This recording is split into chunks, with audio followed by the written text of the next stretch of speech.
What's up, nerds? Welcome to Nintendo Pow Block, NGR's Nintendo show for August 25th, 2017. I'm one of your hosts, Corey Dirrig, and alongside me, as always, that retro code, Edward Varnell. Someone said Dr. Mario to my house so I could get my voice back. Hello, everybody. Oh my gosh, Ed. Man, this is a big couple days for us. Don't worry though. Yes. Next week you're gonna have a nice Pow Block free week. So anybody that's listening, we're actually recording a couple shows in advance, so you'll have shows next week. But I'm going on vacation. I'm going to New York, and gonna go to the Nintendo World Store, and I'm super excited. I'm so happy. I'm gonna buy something. I don't even care what it is. It's gonna be awesome. But we are recording a couple episodes in advance, so you guys will at least have us next week. Little teaser. A full question block episode. So send in your questions, please. And, Ed, we don't even have the Super Nintendo Classic yet, but you and I are going to speculate and talk about a potential Nintendo 64 Classic. Yes. I'm so excited. I spent like an hour today curating games for the N64 Classic, about like the games that I think will definitely be on there, which we'll talk about. But then the majority of the show will be games that we want to see on there. And oh boy, Ed, oh boy, I hope Nintendo ponies up some money to Microsoft, because there's a lot of rare games on my list. Oh, I think they will. Yeah, I think they have to. I mean, I wouldn't care if the N64 came with 2 controllers and a bunch of rare games for $120. I'd pay for it. Like, yeah. I mean, it's man, that system. Anyways, we'll get there. Just not this episode, but that's just a little teaser for you guys next week. Really excited. I'm really excited, Ed. Yes. Yes. I am sad though, Ed. We're not gonna be able to podcast together for like a week.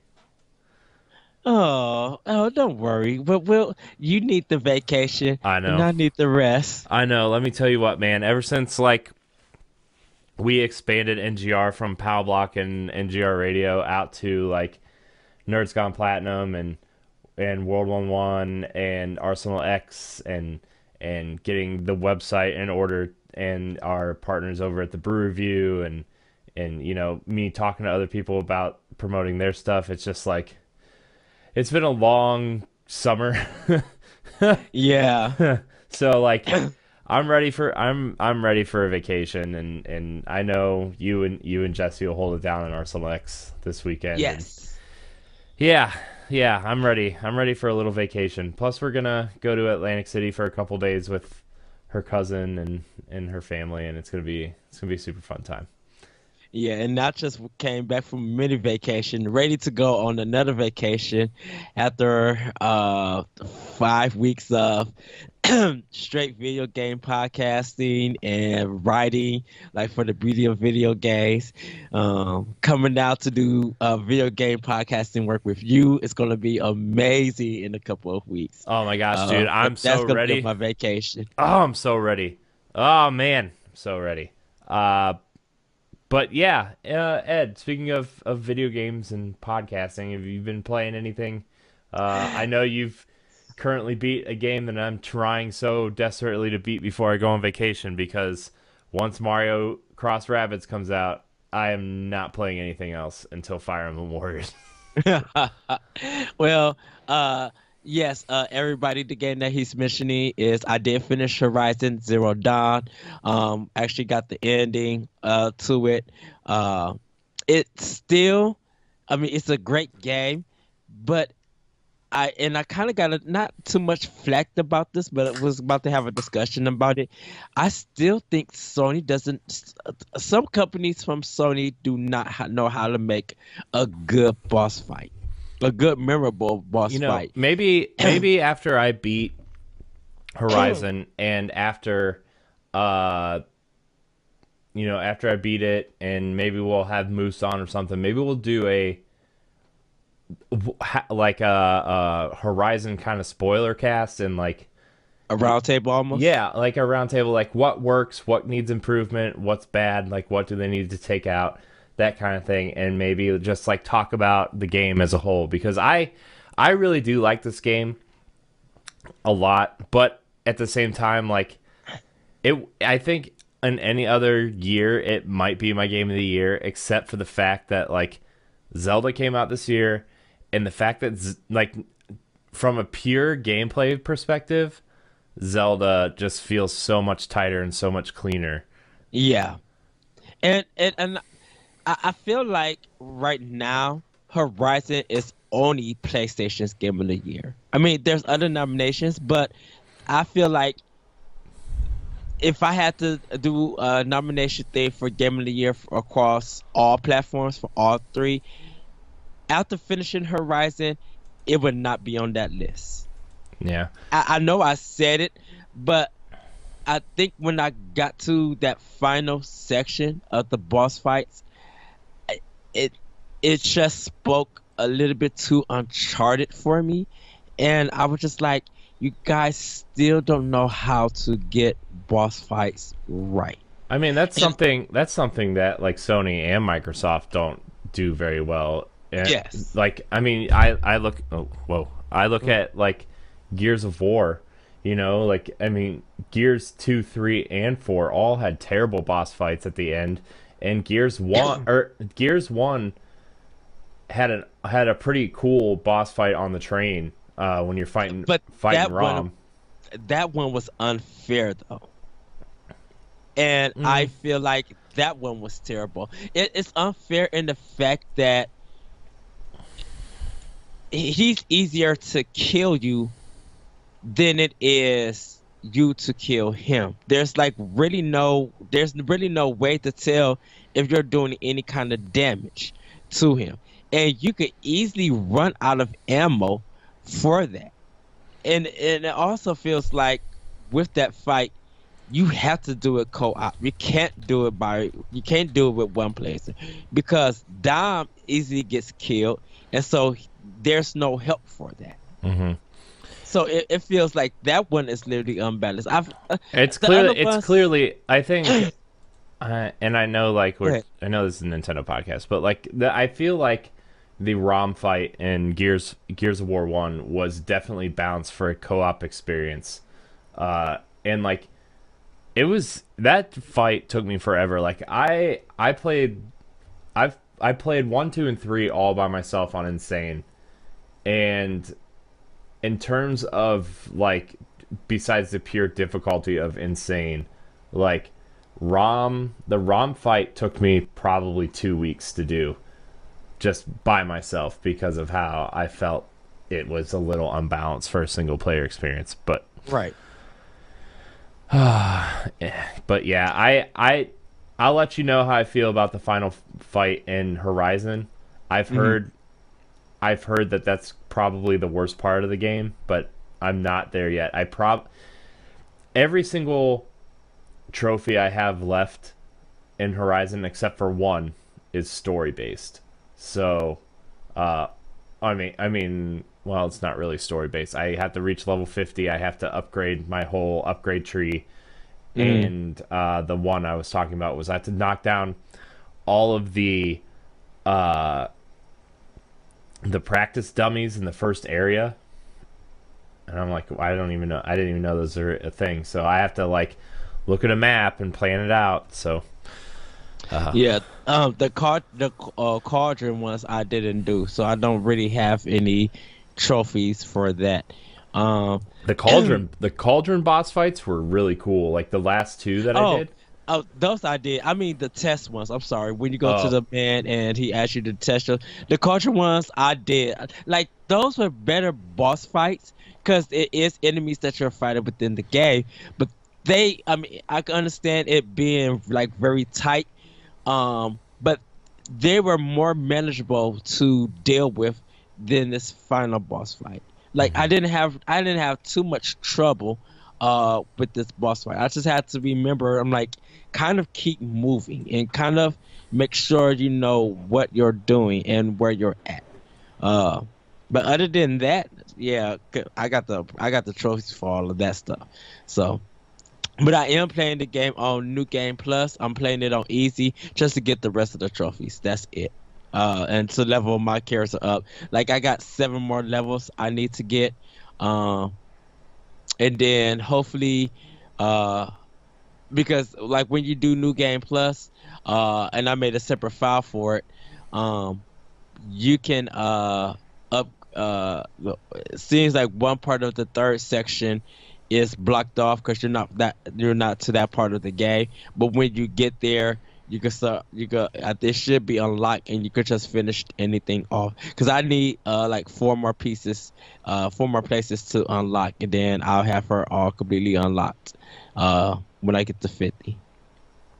And then I gotta still get those energy things to get the armor, Hmm. uh, the extra armor stuff. Yeah, and I found out how you get those, and it's actually relatively easy.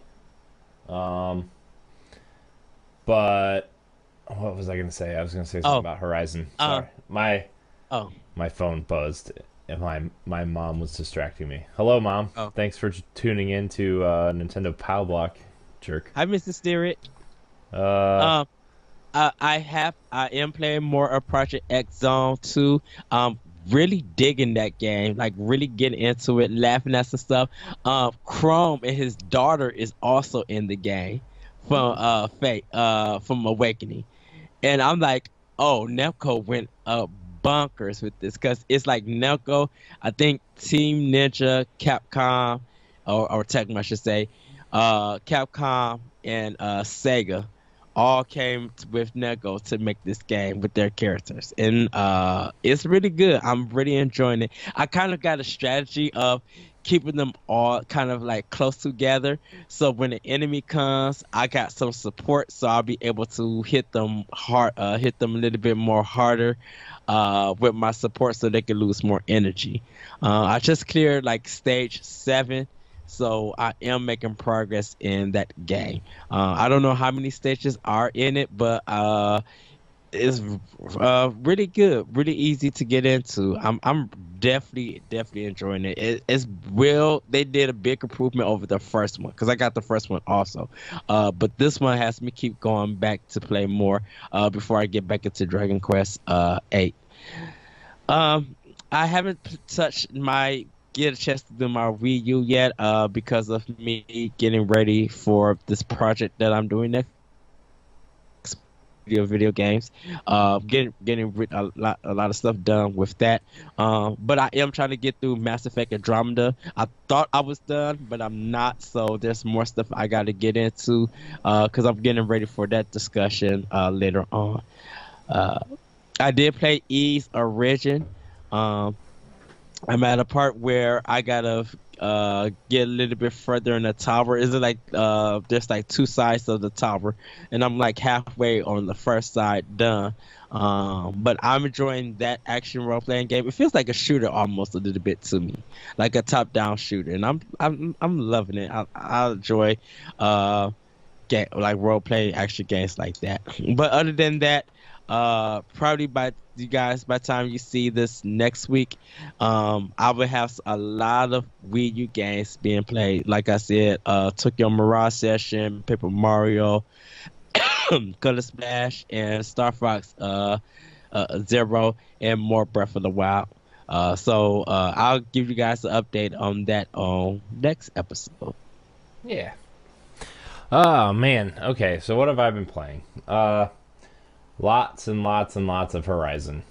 Pretty much all I've been playing in terms of just trying to I mean, like, quote unquote real game. But like, I've been playing so much Puyo Puyo Tetris that it's just like, I mean, that's what my Switch is, a Tetris machine right now until Uh-huh. next week. I mean, I've played Splatoon. I played a lot of multiplayer in Splatoon. Uh, I'm actually gonna, on my road trip, play through the story mode of Splatoon. I have only gone through like 2 levels of that. So when on the road trip, I'm gonna play that. I heard it's relatively short, so I can probably blow through it in probably like, I don't know, a couple hours. Sonic Mania, I really want to get back to. I don't know. I haven't been playing much Nintendo lately, but that's because like, I played the crap out of Zelda, and like I know a lot of people are still playing Zelda, and I wish, like, there's so many times I've almost gone back to start a new game in Zelda just to play it again because that game is so freaking good, and I'm trying so hard to wait for that expansion. And like Mario Kart, like it's fun to play with my wife, but I've gold trophied everything in single player, and like I need a game with a little bit more substance right now, and Horizon's been that game. But I mean, when I'm laying in bed, man, Tetris, it's Tetris all the time. But man, when I come back from vacation, we're gonna have so much to talk about. It's gonna be so much Mario Rabbids. Ugh, I can't wait. That game is out next week. Oh, I cannot wait. So excited. I'm so excited, dude. Oh, man. But why don't we get into some of this news? So, first, we have Fire Emblem Warriors shows off a new trailer at Gamescom with Fire Emblem Fates characters. Yes. I'm so excited, Ed. I'm so excited. You have no idea. Fire Emblem Fates is so good. Really good. Yeah. Yeah, I do. I watched the trailer and all the characters come out, and I'm just like, good. I want a Fire Emblem's Fates anime so bad. And I cannot wait for this game to come out. I don't care how repetitive it may seem to people when this game come out to Switch, but I want this game so bad. I need to just mow down enemies with the Fire Emblem characters. It looks so good. Yeah, I mean, like I'm not really into these types of games unless it's a franchise that I really love. Like, Hyrule Warriors was really good, and they did a really good job of pulling in, the different Zelda universes into one and really making it feel cohesive. And I feel like Fire Emblem, with the way that game works, with the systems, and all the systems are intact, by the way. The triangle of like rock paper scissors, the Pegasus characters can fly over water and stuff, and like all these systems are in place in this game, and them being able to use the relationship stuff as a mechanic in this game, and just the fact that they're giving us all this Fire Emblem stuff, just right. Man, I just like, and seeing these characters in like full HD 3D for the first time is just really exciting. I mean, besides Smash, but like just seeing them in a Fire Emblem setting on Switch in HD gave me chills. Ugh. I just want to attack, and then playing it on the go, dude, like on my break. In case I get frustrated with a customer, I could think that customer's all the enemies, and I just slice and dice. Exactly. Yes. Oh, dude, I tell you what, man. This is probably my most anticipated game of the whole year right now. Over Mario Odyssey, over Xenoblade, over Mario Rabbids. Like, Fire Emblem Warriors is my most anticipated game this year. I mean, there's games that I know I'm gonna enjoy and I'm gonna get, like, I got Uncharted and Gravity Rush 2, and I'm excited to play them, but they weren't like at the top of my list. Like this tops my list right now. Oh man, so excited. Yes, so excited.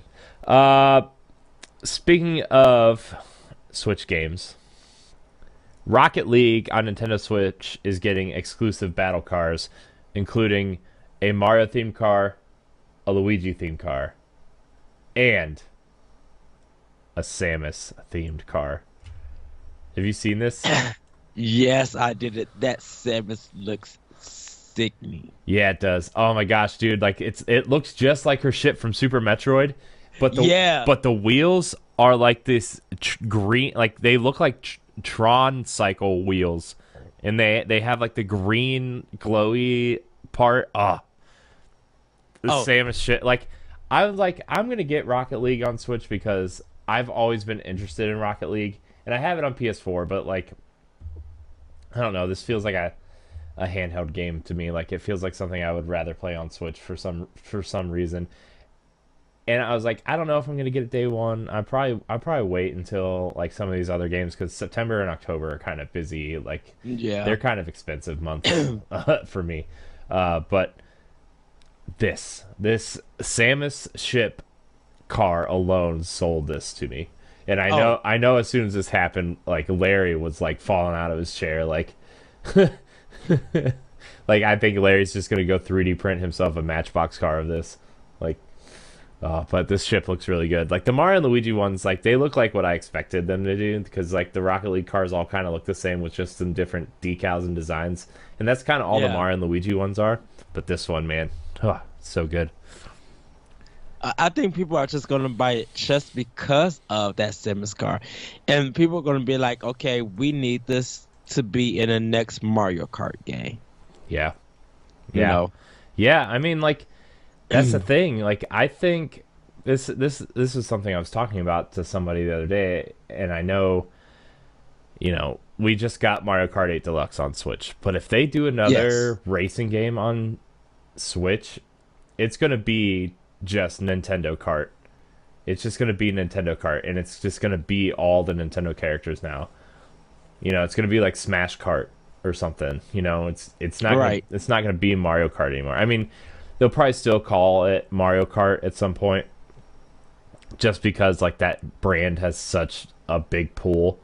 But like if you start adding Samus and Kirby and Star Fox characters, like imagine like an R-Wing, but it just hovered. It didn't have wheels. It just hovered, but it still felt like a car racing through like the the world. Or you know, like if they incorporated like F-Zero characters into it or something. Yes. Man. But yeah. What is the what's that Fast Racing Neo? That needs Samus car also. Yeah, I'm surprised. I'm surprised they didn't try to strike some deal with Nintendo to get some licensed stuff in there. Just because like the whole game was pitched as an F-Zero game, and Nintendo said no, but we can put it on the platform, you know. And then they, like, I don't know, man. That team is really talented, and I feel like they could do some real work if Nintendo just gave them a little bit of money to do something with F-Zero, or like gave them a license at least to put some iconic quote-unquote vehicles in there. Yeah. But I don't know. That game's still really good. 6 free tracks, by the way, this week coming in an update for that game. Oh, sweet. So yeah, I knew they was getting like a new remix mode. I read. Yeah, they're getting a remix mode, and then they're getting 6 brand new tracks too for free this week. So good on them. Free DLC is always nice. I have that game, and I like it a lot. I haven't played it in a long time, but I like it. It's really hard. But anyways, okay.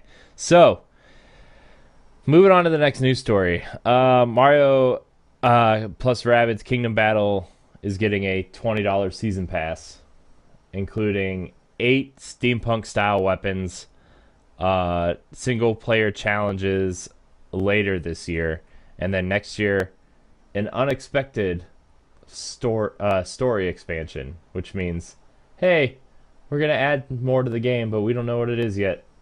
But we'll let you know when we are thinking about it. Yeah.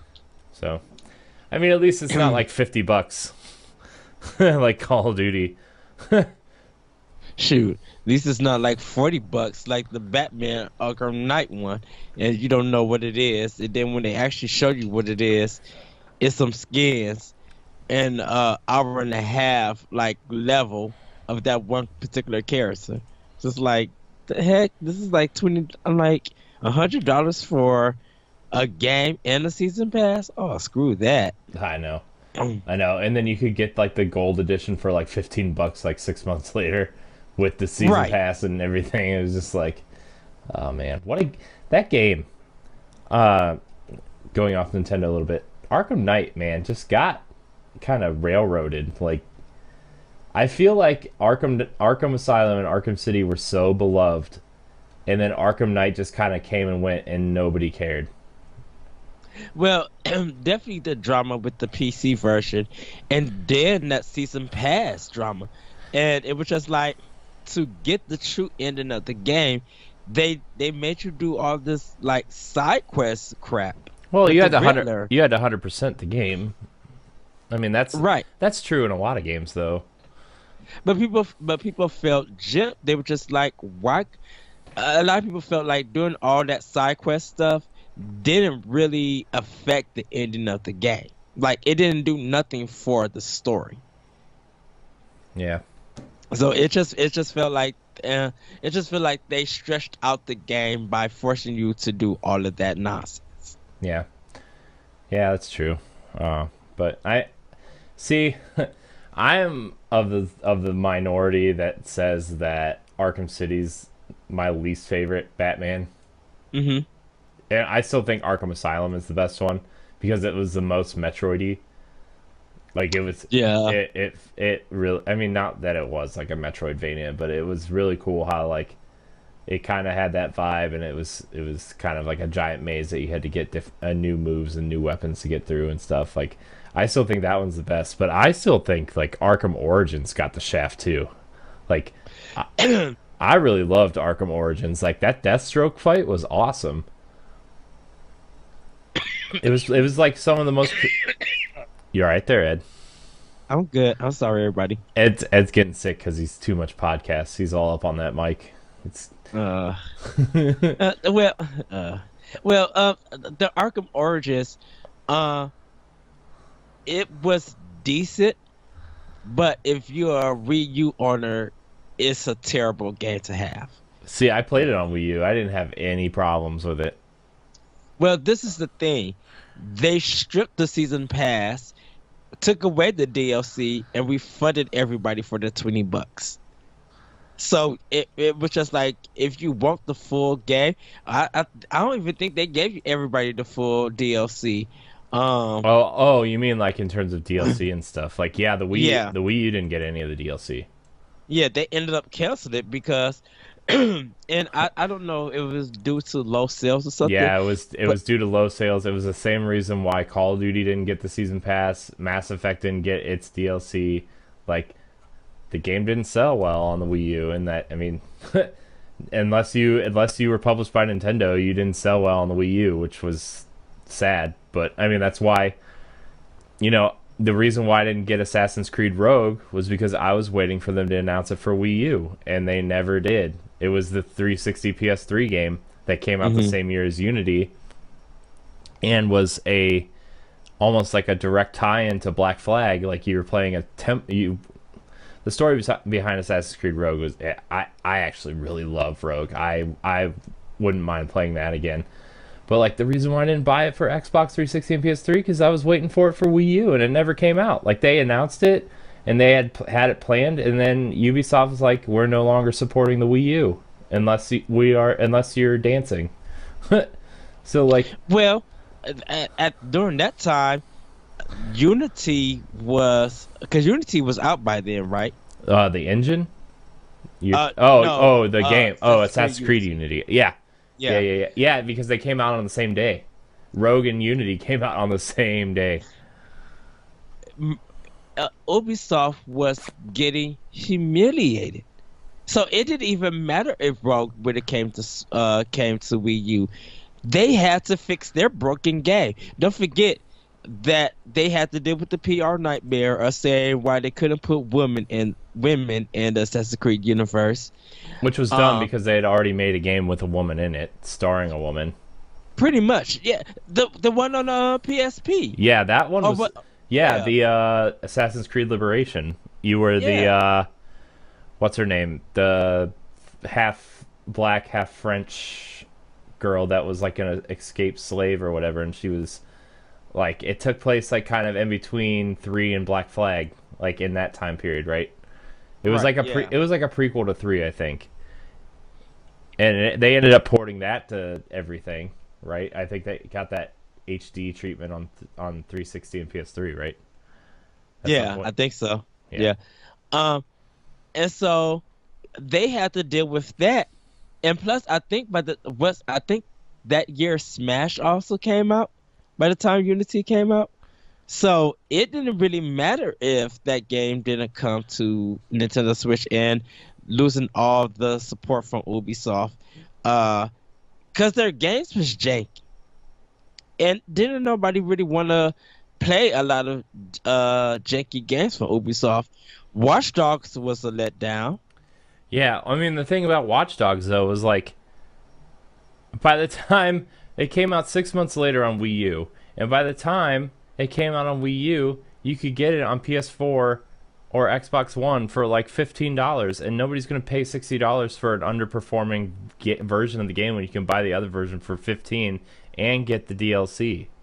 Right. People had already made up their mind that the game was basic, was really mediocre and kind of underwhelming. Well, I mean the And game was mediocre and underwhelming anyway. Like, well, I mean, well, yeah, but Ubisoft had to deal with sorry, about Ubisoft had to deal with that because of the fake trailer that they showed. mhm. All the comparison stuff. So if Ubisoft was going through a period of, guess what game is the best thing for Ubisoft on Wii U besides Assassin's Creed Black Flag, depending on how you want to see it, Rayman Legends, Mhm. and it's so better on Wii U than it did any other games. Well, that's And we because it was the version that had all the extra features. It had all the touchscreen features. It had all the 5 player mode instead of the, what was it, 2 or 4 player, two, was it 4? Was it 4 players on the other yeah, platforms? And like yeah. the person with the gamepad on Wii U could like draw extra platforms, could like block enemies from hitting you and stuff. Like it became almost like a different game because of the person with the gamepad. Yeah. Well, and the thing about Ubisoft during that time was that it was unfair that Rayman Legends got held back so the other two sisters could get the game, but when it came to Watch Dogs, they held back the Nintendo system and still released the game for the other sisters on time before it came to Nintendo. So it was just like, well, that's unfair. Hmm. Yeah, Ubisoft was just doing some weird, crazy stuff, and they were getting a lot of flack for it. So, the Assassin's Creed Rogue not coming to Wii U, and them pulling all their support. Nintendo didn't care. Gamers really didn't care because you do have a following fan base on the other two systems, but for how long? Because everybody's mocking. Hmm. Yeah. you know. And people were just like, guess what? I got Mario Kart 8, Bayonetta. I'm still making levels in Mario Maker. Like, people were enjoying the other games that was out on the Wii U. Yeah. Heck, people were still buying Kirby games on the Nintendo Wii to play on their Wii U. Yeah. Yeah, wasn't that other Kirby game, the not Epic Yarn, but Return Rainbow. to, no, Return to Dreamland or whatever. The last one that came out on Wii, not Oh, Rainbow yeah. Curse. The Yeah. The that must I play one. Yeah. that game was really hard to find for a long time. You know? It's so like hotcakes. Yeah, and like after they printed enough for people to buy it, but like after that initial run, like it was really hard to find. I remember it was on Amazon and eBay and stuff for like 85 and $90, and That's Fire Emblem numbers. Like that game Yeah. was ridiculously priced. And Nintendo was saying about 10 to 20 copies, and that 10 to 20 copies will be gone within 2 days. Yeah, that's I don't know. Kirby's like in this weird space where like kids love Kirby for some reason, and it's just like we always make fun of Kirby for being this simple platforming game, and like sometimes it does something interesting, like Rainbow Curse with the art style and the canvas curse drawing mechanic and stuff. Like that was cool, but like most Kirby games are just simple platformers, but kids love Kirby for some reason. So There's some adults who like it too. yeah. It's just like, for some unknown reason, just during the holidays, it sells like hotcakes. Yeah. All right, Ed, you want to know some games coming to Switch? Because I do. Yeah, what's coming to Switch, Corey? Telltale confirms that Guardians of the Galaxy Season 1 and Batman Season 2, The Enemy Within, are both coming to Switch at, quote, some point this year. Yes! Telltale has confirmed that they want to port more of their story-based point-and-click adventure games to Switch. Two of their most popular games right now, Batman, Enemy Within, and Guardians of the Galaxy, will be coming to Switch before the end of the year. Both games' first episodes were released earlier this year and are continuing to release more episodes. I'm guessing that they will release the carts for Switch after the full season is out. Oh, gosh. That's what I'm guessing. Well, Corey, Yeah. before we talk more about that, this is kind of breaking news coming straight from Japan. Uh-oh. Monster Hunter XX and Breath of the Wild. Nintendo have announced that the Legend of Zelda Breath of the Wild collaboration quest, weapons, and outfits are coming to Monster Hunter XX Nintendo Switch version on September 1st. This is mostly for Japan. You guys can watch the trailer, and it shows like your character dressed in the Link costume with a bow as one of the swords, and I don't know if the cats are in the game, but it looks like they are. Yeah, the cats are in the game, and they have the Korok outfits on. Wow. So you guys can look at that. But for Guardians of the Galaxy and Batman, I definitely gonna get both of them. We talked about this last time on the show. Oh, go ahead, Corey.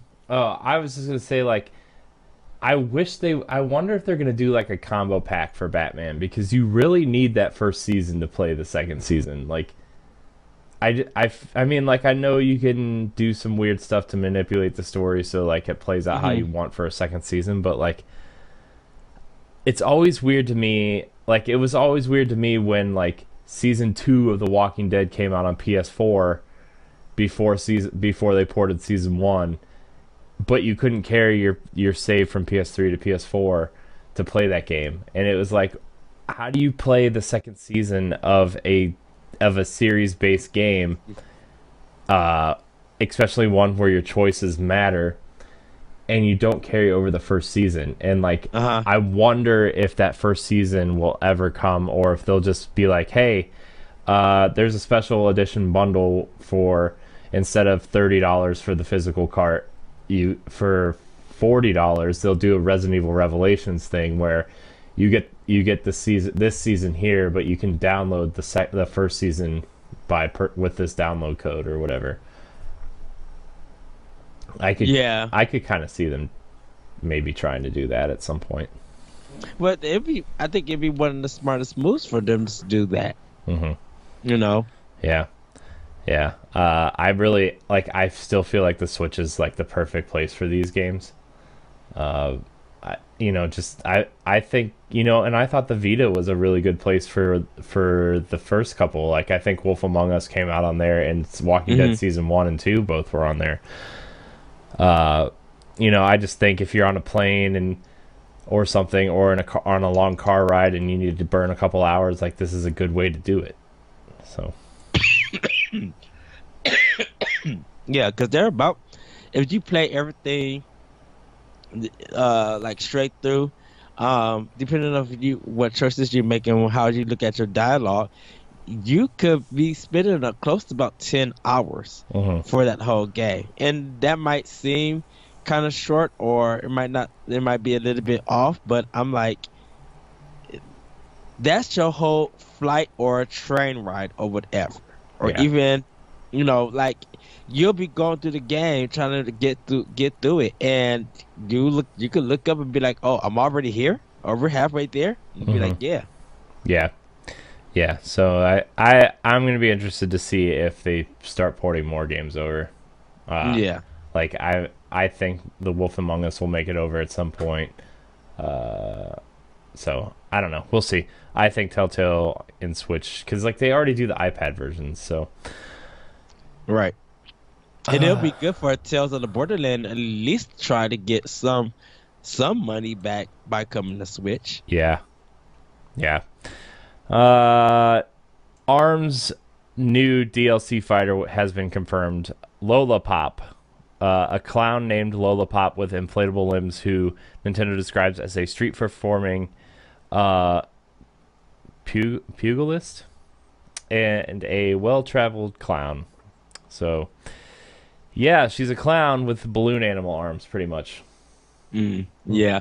There's one GIF that shows that I think it's Twin Bell. When she hits her hair, and I think if you're like in the arena or with her fans or something, it seems that when you throw your punch at the new character and she blocks it, it bounces off and hits the audience member. Jeez. Yeah. I was just like, wow. I'm like, did that just happen? I'm like, wow. Yeah. All right, Ed. Last news story of the day. Well, it kind of came out last week, but Ed, is your Wii still plugged in? Fortunately, it's not. Because we have a new Wii game coming out. Not a Wii U game. A Wii game.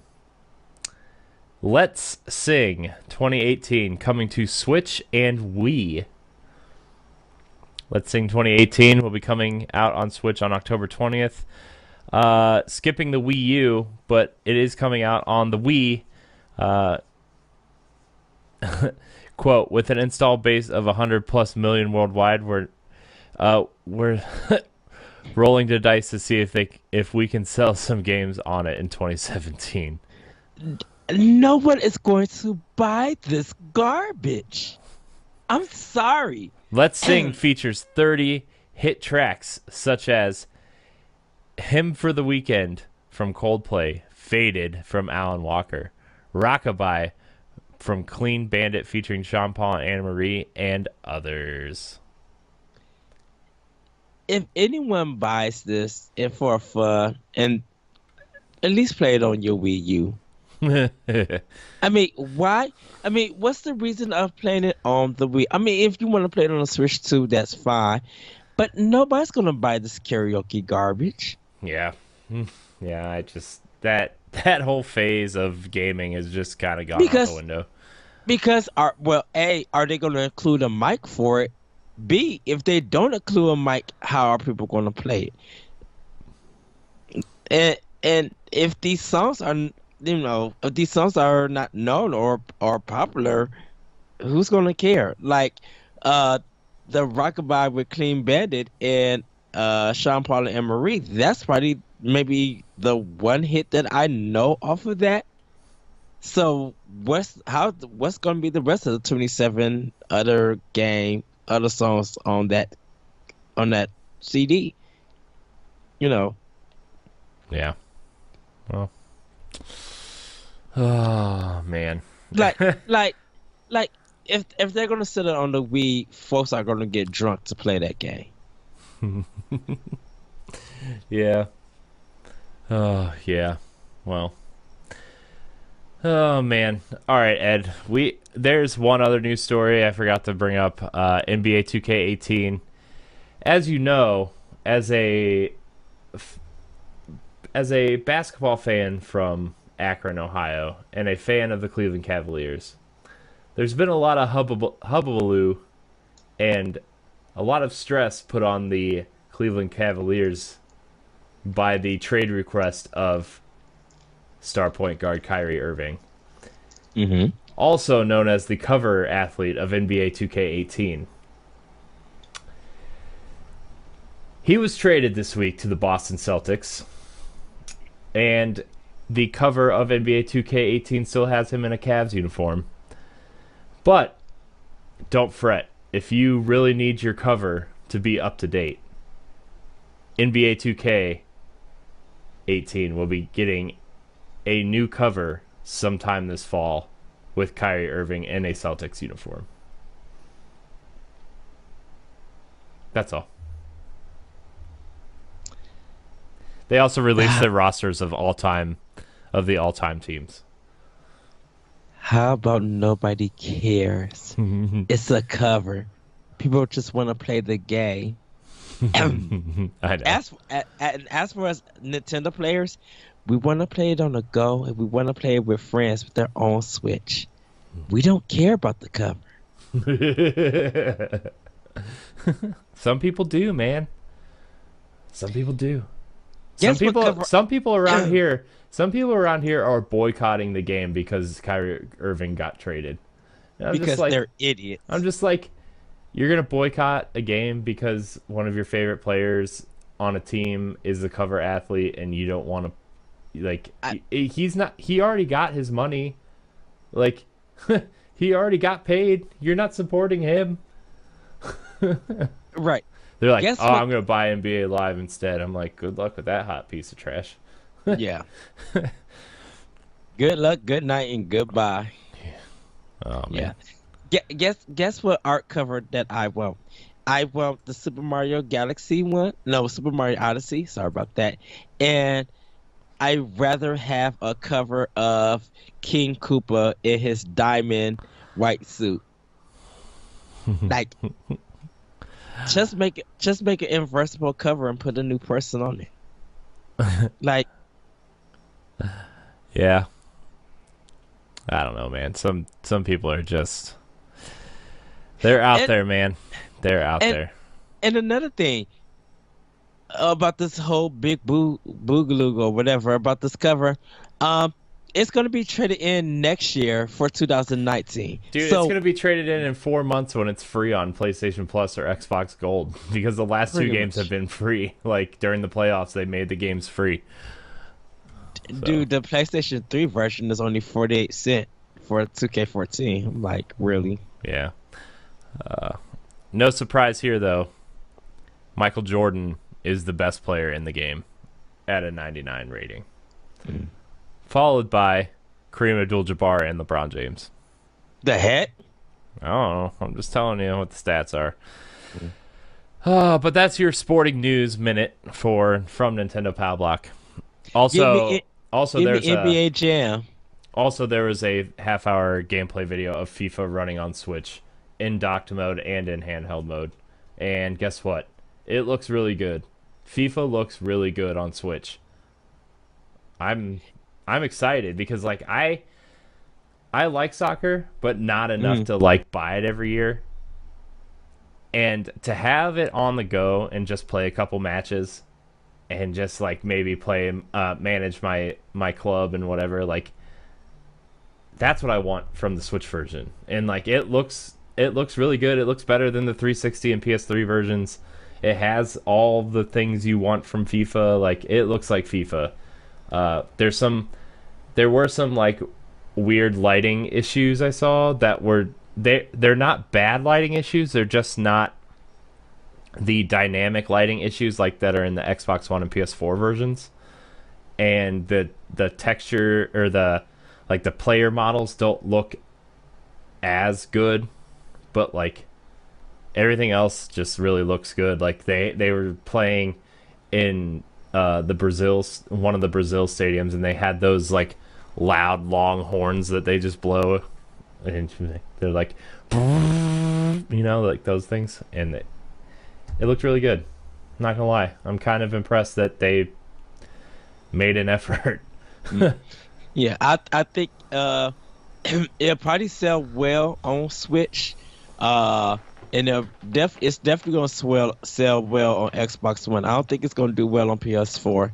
Most of the FIFA games, do well on Microsoft. But I'm super stoked of this game being on Switch and people picking it up on it. I think maybe in Europe it'll do well on PS4 because Europe's so entrenched in the PlayStation ecosystem.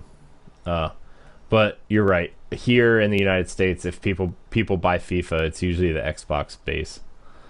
And actually, me and my associate was talking about this at work, and we were talking about FIFA on Switch, and I was just like, well, the best version to get is Switch, because what if you are at a soccer game and you gotta wait, and your friend bought the Switch, you guys could play, some FIFA right there, or maybe you are at a real FIFA game or soccer game, and once again you gotta wait, and maybe taking that controller off, handing it to your friend and stuff. Maybe while you waiting in line for the bathroom, play the FIFA on your Switch. Like, you can enjoy it anywhere at any time if you're a big soccer friend, instead of having to wait to go home to play it. And I was telling my friend, I'm just like, well, if you got the Switch and I got it, I'm not worried about playing with people online. I'm playing against you. Yeah. It's your skill versus my skill. And maybe we're choosing both teams that we're watching. Halftime or whatever break or how they do soccer. Maybe we could end up playing some and enjoying it. Not only enjoying watching soccer, but actually, well, not actually playing soccer, but enjoying a video game version of soccer. Yeah, like that's the way to go about it. Mm-hmm. And if the marketing is done right, hopefully EA will see that, okay, we see what this is going to do, and hopefully the numbers show. So if the attach rate to Switch with FIFA is high, I think Microsoft is in a good position to continue to support Switch. Yeah.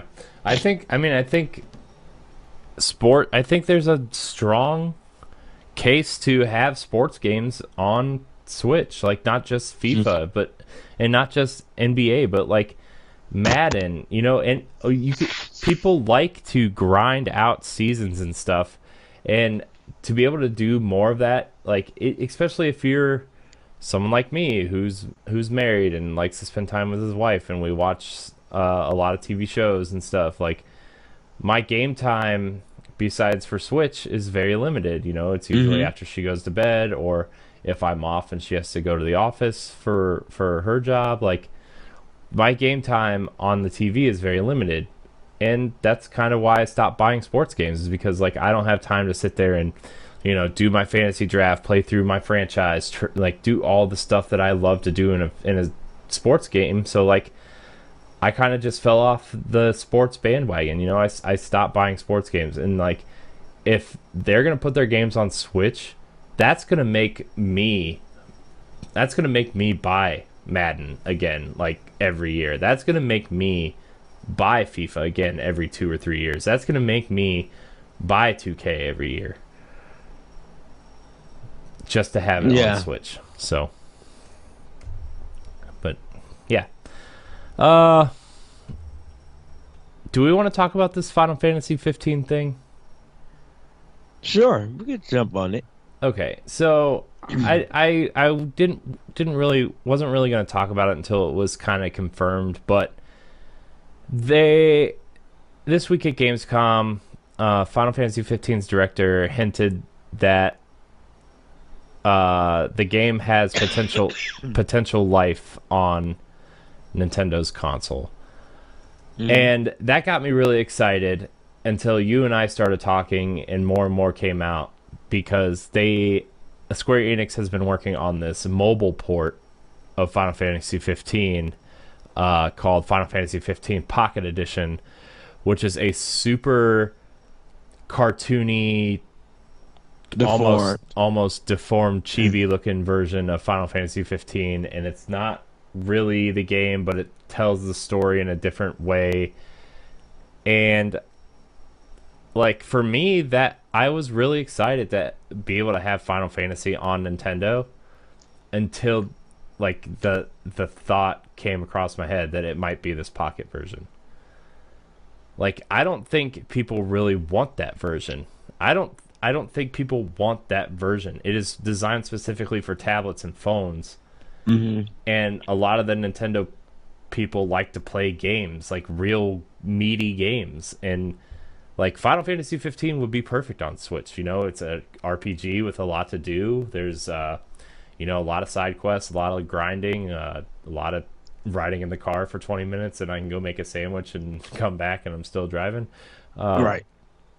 But I mean, you know what I mean? Like this, the type of game Final Fantasy 15 is a perfect fit for a handheld device like Switch. And I don't want them to dumb down an experience just to put it on Switch. Like I appreciate that Square is starting to take notice of the Switch and say, hey, we're going to put things on Switch besides like, you know, the game that the Bravely Default team is working on, or you know, some ports. But like, I don't know, would you want a hindered version of the original Final Fantasy 15 game, or would you rather have this pocket edition? Well, we was talking about it. I would actually take the hindered version, and this is why. It doesn't have to be on the cart. It could be a digital only game. The visuals of it is not spectacular, because how many of us was talking about the visuals on Xbox One and PS4, or even when it comes to PC? Like were we talking about anything about the graphics? I haven't read anything about it. So it don't have to look big and spectacular. It just needs to run at a steady frame rate, and it, you know, we could just have fun with it. You know, a lot of us play Final Fantasy sometimes for the characters, for the music, and for the story. If we get a downgraded version of the game on Switch, guess what? People are going to buy it because they want to play something like that on the go. They want that full experience, and they would show Square Enix, hey, if you guys are willing to bring a Final Fantasy game, bring it to the Switch, because we want to play that game.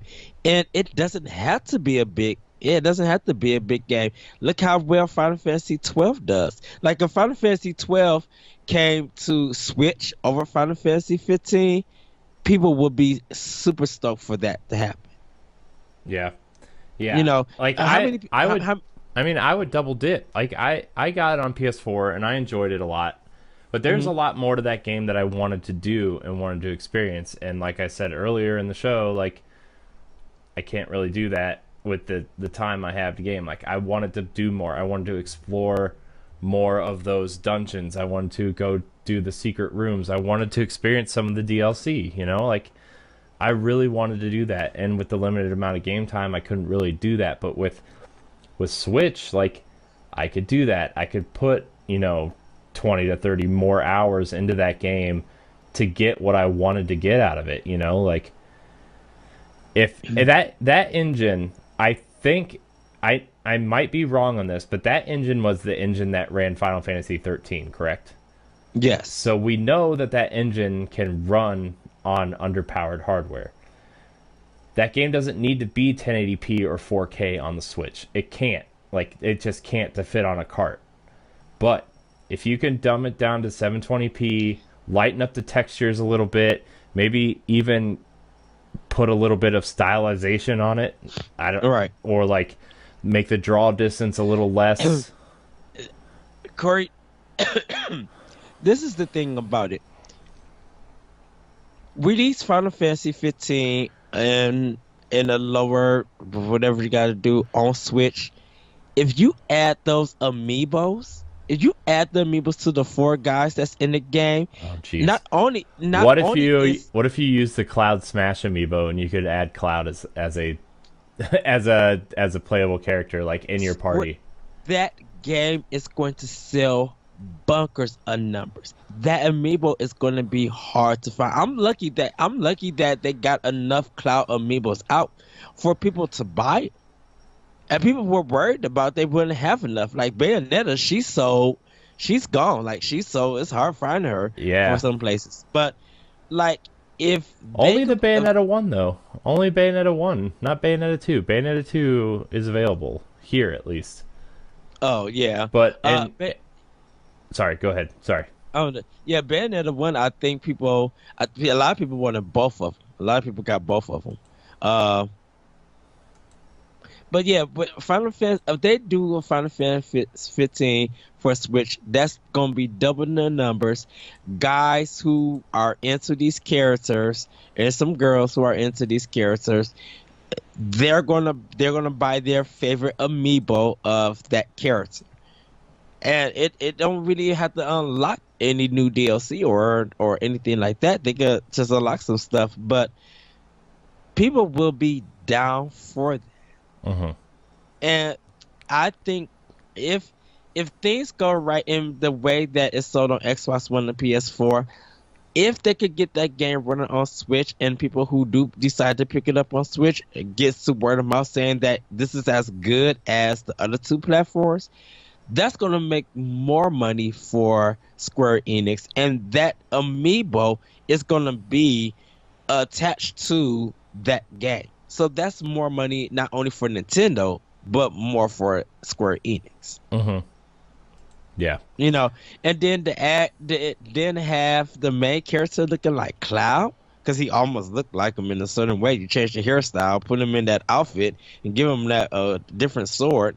He's pretty much Cloud. I mean, Cosplay. Prompto looks just like Cloud. To be Yeah. honest with you, but I just I don't know. And I'm not saying like I'm not trying to sit here and say that Switch is powerful enough to run all of these third-party games. Why aren't they coming to Switch? Like that's not what I'm saying, because we know the Switch is underpowered and it's perfect. It's perfectly tuned to indie games, and Nintendo can get a lot out of a small amount of power.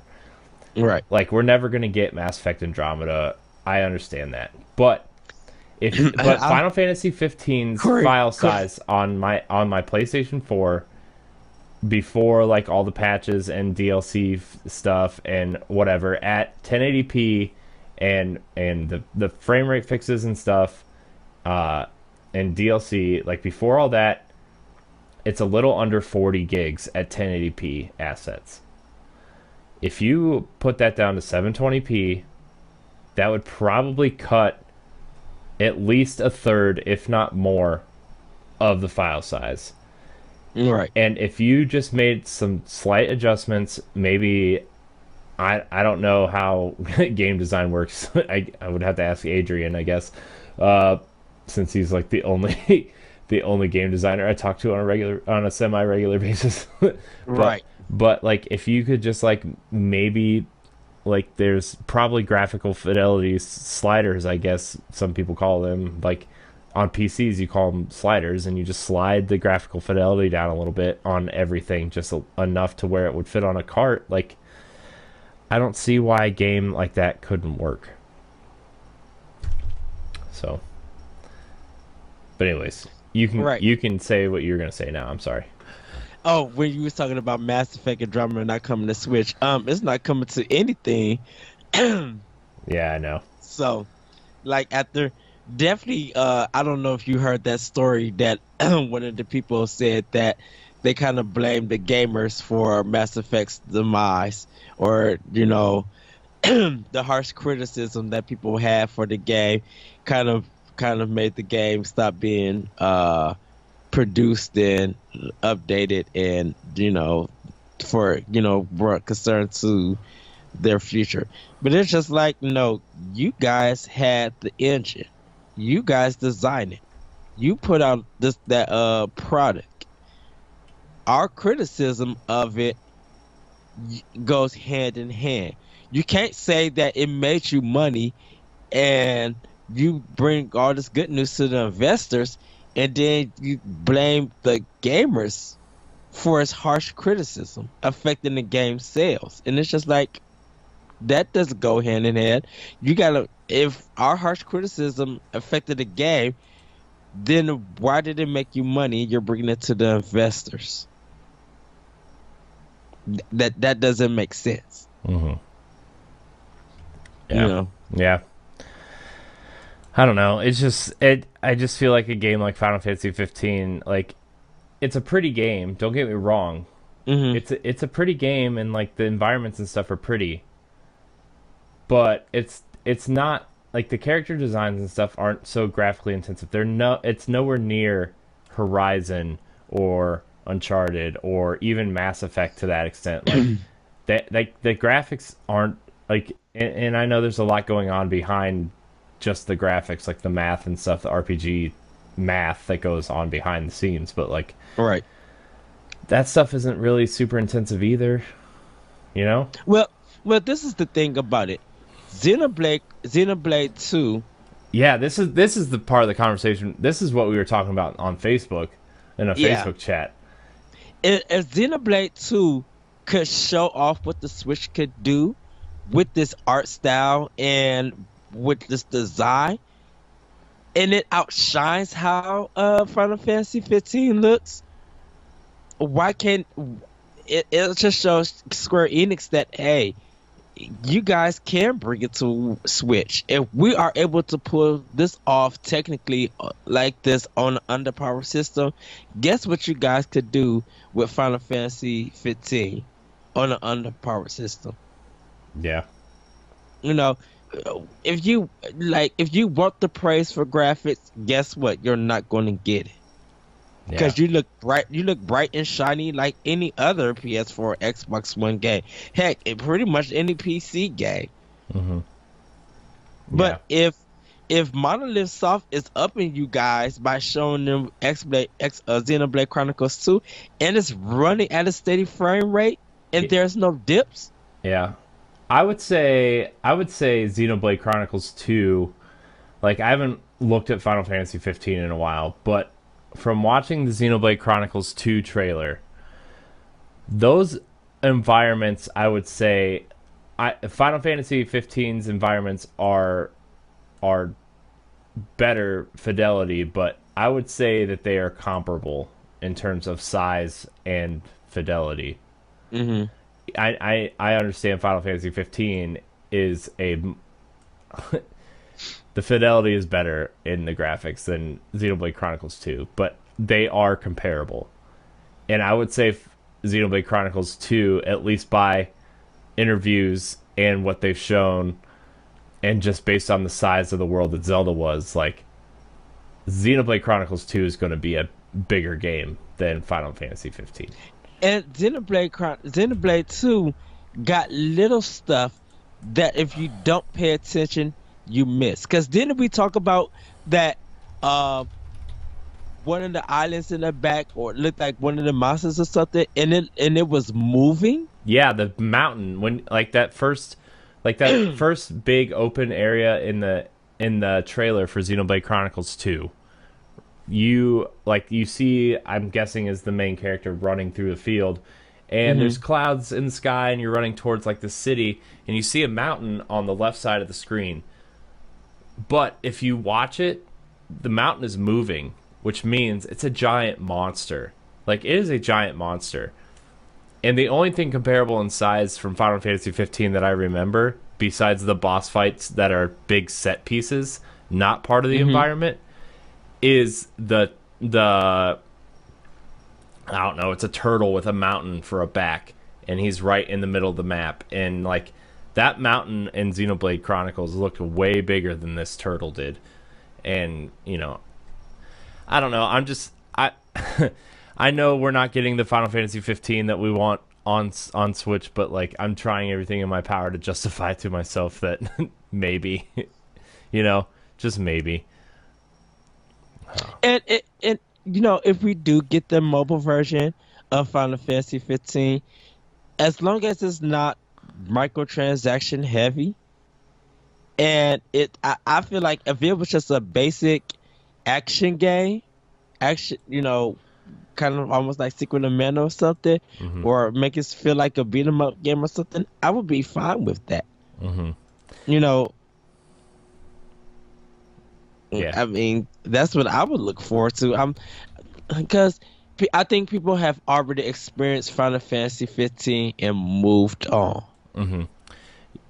Yeah, I'm watching. I'm trying to watch the Xenoblade Chronicles 2 trailer, or Hmm. the E3 demonstration, the 40-minute video they showed of the open world, and I'm watching the open world stuff on Final Fantasy 15. Like, to me, the environment stuff. Yeah, there's the mountain. Okay, there's a mountain that's moving. It is moving. It is very clearly moving, and it's not a mountain. It is a giant something. But like the environment, open world stuff, like the grass and the mountains and stuff in Xenoblade Chronicles 2, are like if you try to like take out the lighting of Final Fantasy 15 and the shadows and stuff, Yes. like it is very comparable, and I would almost say like the environment itself looks better from a technical standpoint in Final Fantasy, or in Xenoblade Chronicles 2, uh without the lighting effects and stuff. And like I know dynamic lighting is a big part of games these days, but like we were talking about earlier, FIFA took it out of the Switch version and it looks fine. You know, you don't need dynamic weather in sports games, but at the same time, like I don't know.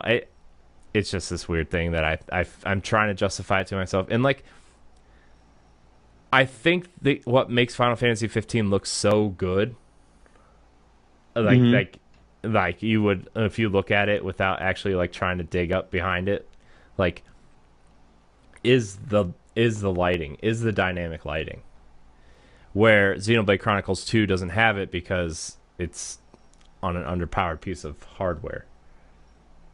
Like that's and I think the environments in Xenoblade Chronicles 2 look comparable to Final Fantasy 15 if you took the dynamic lighting out. Like I just think it Hmm. does. Like you see this mountain moving, like it's clearly not a mountain. It's a monster that's walking, but it looks like a mountain because it's so big. I don't know. I'm I just don't want that stupid pocket version. I'm sorry. Like I just watched the thing of that too, and it just looks real bad. But like I said, I would prefer Final Fantasy 12 to come to Switch and complement that system. If I want an open world RPG, I feel like Xenoblade Chronicles 2 or Xenoblade 2 is going to fulfill that for me. Final Fantasy 15, I have that on Xbox One. If the same game came out for Switch, if it came out with some amiibos and they added more stuff, then I would pick it up. Other than that, if it's like the same game, and it doesn't offer anything in this content, I already own it for one, so I don't need to double dip. Yeah. So they're gonna have to really add a lot of stuff and really market it very well for it to come when it comes if it comes to Switch and get people to talk about it and sell it. Like I think the Final Fantasy theater rhythm with Final Fantasy 15's music in it, I think that would be a better decision than just bringing Final Fantasy 15 to Switch. Yeah.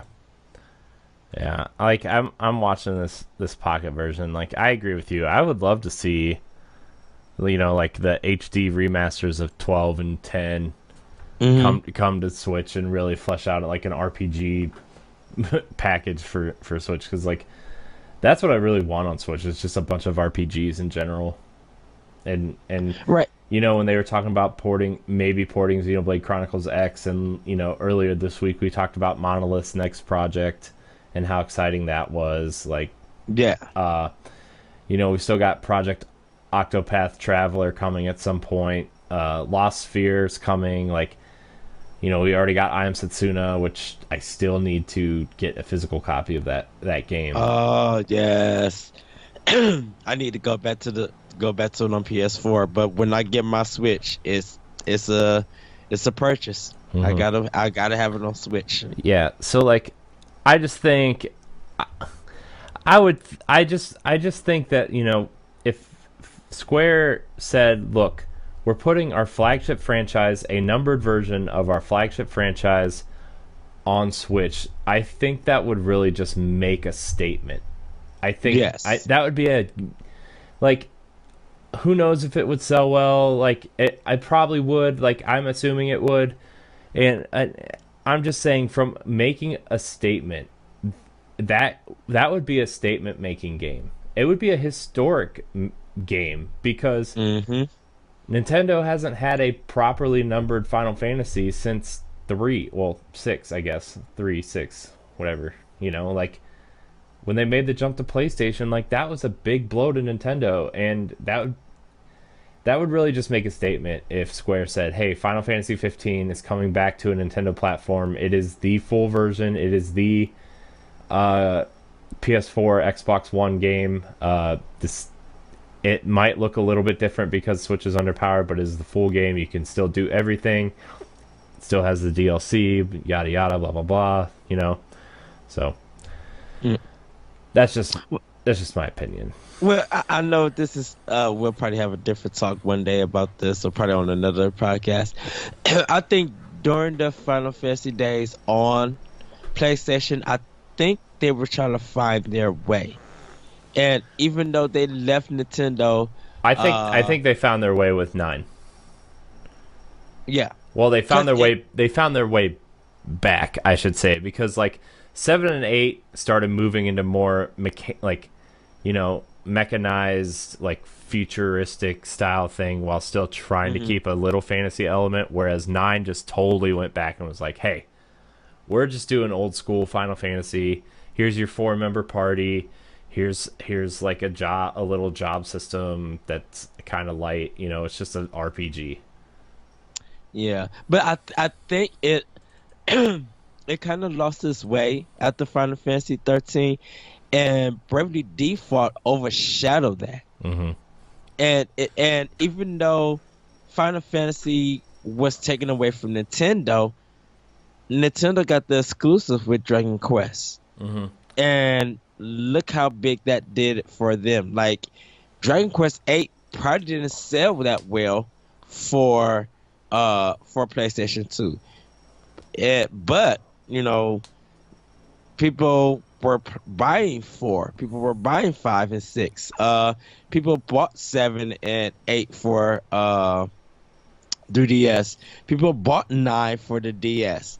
And people were wondering, where's 10 coming? I mean, so it's out for PS4 and 3DS in Japan. In Japan, but everybody's asking where the Switch version is. Which is the interesting part, because like, if you want the HD version, you get the PS4 version. If you want the handheld version, you get the 3DS version. And in Japan, they're selling the PS4 and 3DS versions together, which is really odd. I don't know how they worked that out. But because if they were able to sell that combo pack, Sony would be able to get more recognized, because Dragon Quest has always done good on the Nintendo platform. When they switched to Sony, it might have did well. It might have got a little bit talk, but if you look at the numbers with Dragon Quest 11 being on 3DS, people bought that more than they did for PS4. PS4 they got digital sales, so we can't count that, but it sold like hotcakes on 3DS in Japan. Yeah, and I'm really excited for that Switch version. Yeah, and that would show Square Enix that Dragon Quest belongs on the Nintendo platform. Yeah, it still could go to Sony or Microsoft if they decide to, but people want this game, and if they could get that same experience with their 3DS and on Switch, and 3DS and Switch can talk to each other later on down the line, that's going to be the one to get with the Dragon Quest series. They're going, and not only Japanese people are going to show it. Hopefully, Europe and us here in America show Sony. I mean, not show Sony. Show Square Enix that hey, we want Dragon Quest. You know, Dragon Quest builders, I want on PlayStation, and I can't wait for Part 2 to come out. But if they brought it to Switch, I would be like, well, I might as well get it on Switch. Yeah. Because it would be cool to sit by you and you help create a town with me. We're both working together. Yeah. Yeah. I hope that they announce a Switch version soon and a Western release date. Yes. I really want that game because it looks cool. It looks good. So, but I think that's gonna wrap it up for this episode of Nintendo Pow Block. Like I said, we are not doing any news for next week's episodes because we're recording them in advance. We're going to do a question block episode and a Nintendo 64 Classic Edition episode where Ed and I discuss what games will definitely be on it, what games definitely won't be on it, and what games we really, really want on that Nintendo 64 Classic. So, anything else, Ed? Is there anything else? I think they announced PayPal for Nintendo Switch coming, but I don't know if America is getting it. Yeah, that's right. So if I'm still wondering when Hulu Netflix is gonna be on Switch. Yeah, yeah. I mean, it'll come eventually. Yeah, but other than that, everybody, just keep on checking for Nintendo news. There's just been more games and stuff announced, and we can't keep up. Yeah, there are so many games being announced for Switch. It's not even crazy. Like a Zero Striker Gunvolt, the Striker Pack, the dual pack of the 3DS games is coming to Switch on August 31st as a physical release. Let me see some of the other announcements. Oh, like I said earlier, Fire Emblem Warriors is coming out on October 20th, so that's big. Yeah. I'm sorry about that, everybody.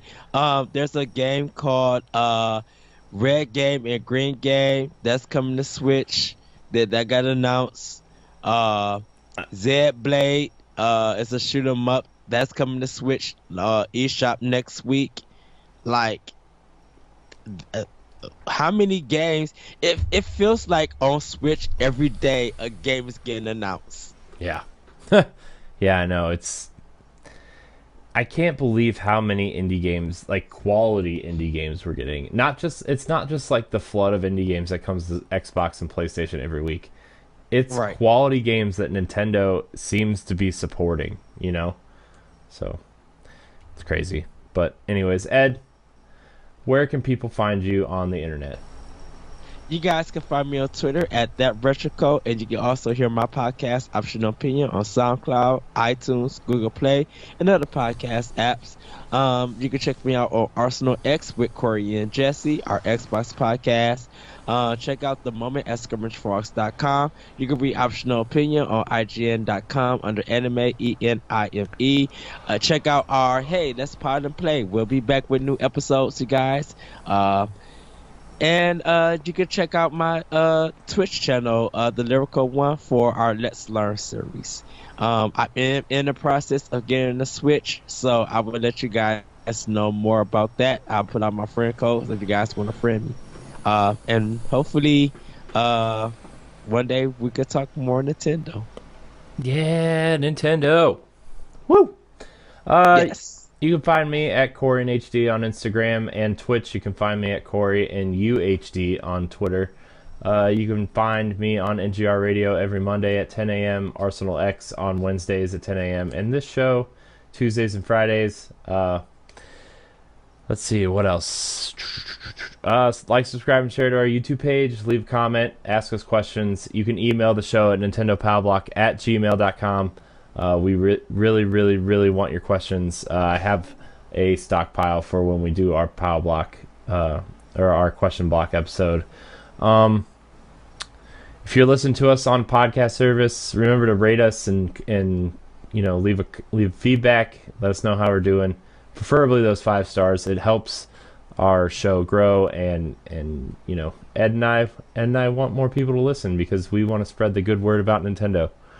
Yes. Yeah. So, anyways, thank you guys so much for watching, and until next week, we love you. Peace out, everybody. Woohoo. Wow, that was really exciting.